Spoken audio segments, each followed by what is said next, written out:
मेरा तो युवाओं से एक है कि इस धरने को पूर्ण रूप से शांतिपूर्वक तरीके से चलाएं। आपातकालीन सेवाएं, एम्बुलेंस, फायर सर्विस, कोई और मरीज, शादी वाली वाहन, परीक्षा वाले बच्चे का वाहन, वो बिल्कुल उसके लिए खुले है।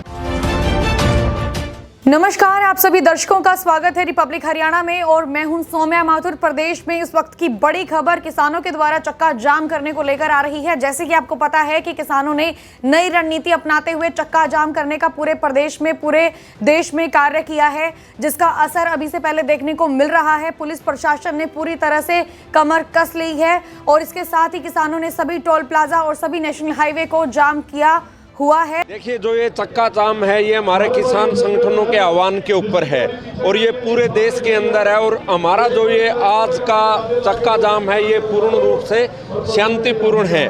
देखिए, इसके अंदर जो भी एम्बुलेंस को छूट है, जो भी हमारे मिलिट्री के वाहन हैं उनको छूट है, या कोई शादी के अंदर जा रहा है या किसी बच्चे ने पेपर देना है उनके लिए ये पूर्ण रूप से छूट है।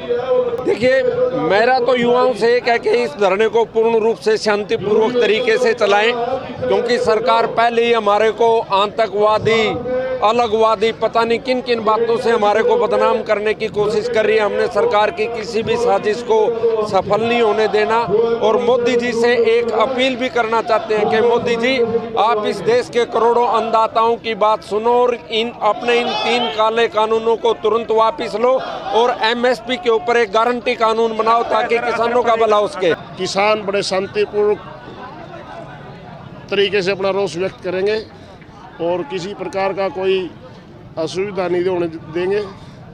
और जैसा कि हमारा सामाजिक जिम्मेवारी समझते हुए आपातकालीन सेवाएं, एम्बुलेंस, फायर सर्विस, कोई और मरीज, शादी वाली वाहन, परीक्षा वाले बच्चे का वाहन, वो बिल्कुल उसके लिए खुले हैं। पुलिस प्रशासन के द्वारा बार बार यही निर्देश लोगों के लिए जारी किए जा रहे हैं कि जब तक आवश्यक ना हो तब तक कोई भी व्यक्ति अपने घर से बाहर ना निकले, क्योंकि बाहर निकलने के बाद उन्हें विभिन्न प्रकार की समस्याओं का सामना करना पड़ सकता है। प्रदेश के बजट में भी केंद्र की तरह आत्मनिर्भर बनाने वाली स्कीमों पर फोकस किया जाएगा। हरियाणा के बजट को लेकर सीएम मनोहर लाल ने चंडीगढ़ में अधिकारियों के साथ गहन मंथन किया। इस दौरान सभी विभागों से भविष्य की योजनाओं को लेकर जानकारी मांगी गई।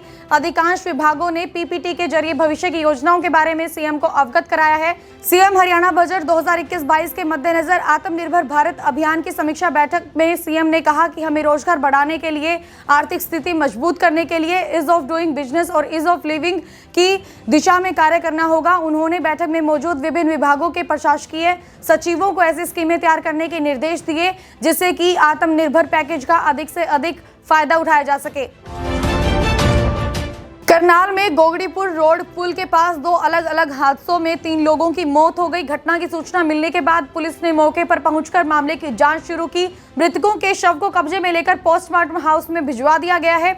इस हादसे में 3 लोग घायल भी हो गए। पहला हादसा ट्राले की टक्कर से ट्रैक्टर सवार व्यक्ति की मौत हो गई। इसके बचाव में आए लोगों को मुनक साइड से आई कार चालक ने जोरदार टक्कर मार दी। इससे 2 लोगों की मौत हो गई। मृतक लोगों की शिनाख्त करने के लिए पुलिस लगी हुई है। मिली जानकारी के अनुसार मृतकों में से एक युवक गगसीना और दूसरा कुटेल गांव का है। ट्रैक्टर सवार मृतक का अभी तक पता नहीं चल पाया है। पीला पंजा करनाल में जगह जगह पर रोजाना चल रहा है। कभी किसी अवैध कॉलोनी में बने मकानों पर, कभी मकान की नींव पर, कभी शोरूम में, कभी दुकान पर, लेकिन हर जगह दुकानदार गुस्सा करते हुए नजर आ रहे हैं, क्योंकि दुकानदारों का कहना होता है कि जब हमारी दुकानों की रजिस्ट्री की गई, पानी, बिजली, सीवरेज का कनेक्शन मिल गया, सड़क बन गई, तो फिर ये कार्यवाही क्यों?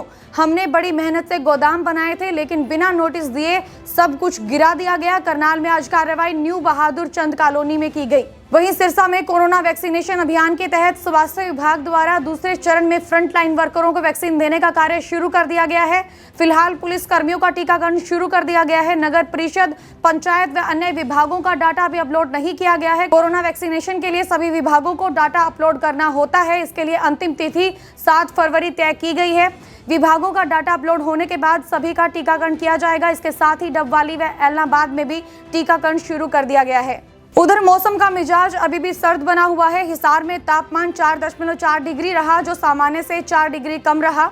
यह मैदानी इलाकों में सबसे कम है। करनाल में 5.2 डिग्री, नारनौल में 4.5 डिग्री, रोहतक में 6.8 डिग्री, सिरसा में 6.7 डिग्री पारा रहा। रोहतक में दिन का तापमान 18.7 डिग्री रहा, जो सामान्य से 5 डिग्री कम था।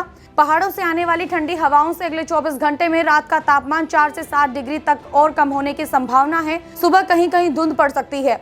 मौसम वैज्ञानिकों ने बताया कि अगले 7 दिनों तक मौसम साफ रहेगा। उधर पहाड़ों पर रिकॉर्ड तोड़ बर्फबारी हुई है।